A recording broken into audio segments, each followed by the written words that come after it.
Melissa Harris Perry compares abortion to getting treatment for cancer. That is one hell of a stretch in an analogy.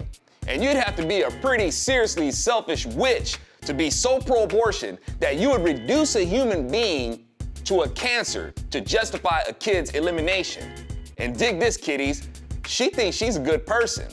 The Bible sums up people like Melissa Harris Perry in Proverbs 14:12. There is a way that appears to be right, but in the end, it leads to death. I think what's happening. Propaganda.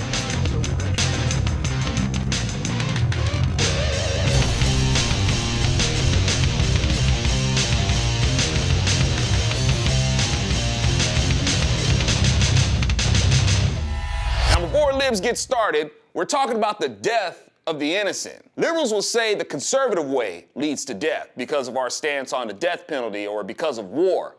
The death penalty is the punishment due to people found guilty of murder. That person has proven that they will deprive another person of their right to live. To protect others from a murderer, that person is put to death. That is constitutional. That is why the Constitution says no person shall be deprived of life, liberty, or property without due process. There's a condition there. If a person is found guilty of murder by due process, then that person is deprived of their life for depriving someone else of theirs. Liberals don't see that and have it totally backwards, as they feel the one guilty of murder should be protected, while the preborn should get the death penalty for the crime of supposedly inconveniencing someone else. The Bible also addresses this liberal mindset in Proverbs 17:15, acquitting the guilty and condemning the innocent, the Lord detests them both. Inconvenience to a liberal, I reckon, is a capital offense. So I can see how they would compare a preborn kid to cancer, because cancer is pretty flippin' inconvenient.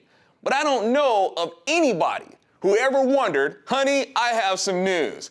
I have cancer. Should we keep it?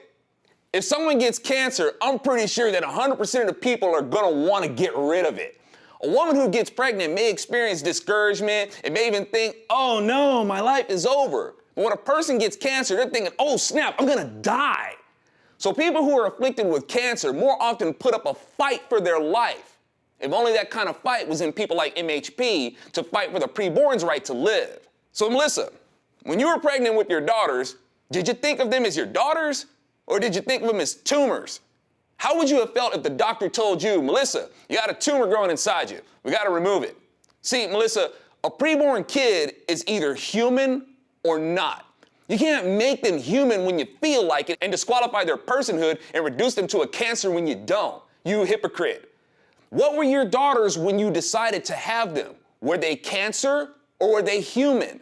And more than liberals need to get this, you wishy-washy Republicans who think Roe v. Wade can't be overturned need to get this. Because if you can't even stand for the protection of life, the first God-given right, then you will also be weak on the right to liberty and property. That's why we're losing our liberties now, and that's why the government is able to steal more of our property. You say we can't overturn Roe v. Wade. The Constitution itself was overturned with Roe v. Wade. So the so-called progressives can overturn the Constitution, but you can't turn it back? I say again, there was no party switch, but I totally agree that the Republican Party ain't the same. Folks said that slavery couldn't be closed down. The slave market was protected by law. Republicans said, screw that law. We're ending slavery. We're ending this idea that you can disqualify personhood. And to those who say the war wasn't about ending slavery, shut up. Yes, it was. Slavery was a moral and economic evil that had to be stopped. Republicans were committed to standing up against the Democrats who disqualified personhood for their convenience. Democrats have not changed. They have disqualified the personhood of the preborn for their convenience. And we've got a generation of soggy Republicans who think they're bold with their lukewarm, socially liberal, fiscally conservative stance, not realizing the problems with the economy are symptomatic and can't be fixed until you address the selfishness of people who vote for people to make policy to satisfy their selfishness. How many times do I have to tell you? If a person feels they are entitled to kill a preborn kid, they will also feel entitled to deprive another person of their property to pay for it and to pay for whatever else they feel entitled to.